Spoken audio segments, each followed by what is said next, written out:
In today's video, I'm going to teach you how to unblock someone in Gmail. Whether you blocked someone in the past and have had a change of heart, or maybe it was done accidentally, unblocking an email address is a straightforward process. Let's walk through the steps, ensuring you can follow along with ease. Begin by opening your preferred web browser and navigating to Gmail. Once you're logged into your Gmail account, direct your attention to the upper right corner of the screen. Here, you'll see a small gear icon, which serves as a shortcut to the Gmail settings. Give it a click. When you click on the gear icon, you'll be presented with a drop-down menu. From this menu, you should select See All Settings. This option will take you to a new page where you can find more comprehensive settings beyond the quick options the gear offers. On the settings page, you'll notice several tabs running across the top. You want to find and click on the tab labeled Filters and Blocked Addresses. This tab is crucial because it's where Gmail stores any filters you've created and lists the addresses you've blocked from your inbox.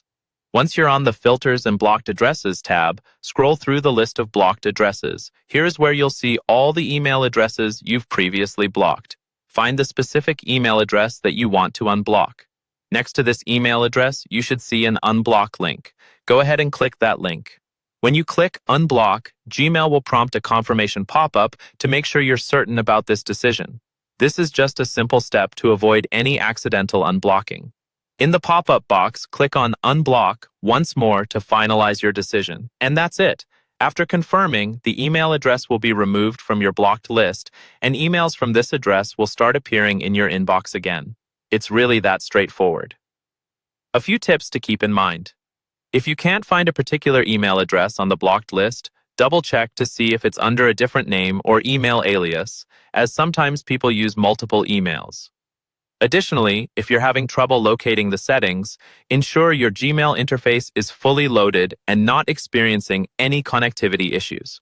Unblocking someone in Gmail is simple and fast, but it's also important to reflect on why the address was blocked in the first place to ensure interactions moving forward are as positive as intended. I hope this step-by-step guide has been helpful. Thank you for watching, and feel free to ask questions or share your experiences in the comments below. Enjoy your newly managed inbox.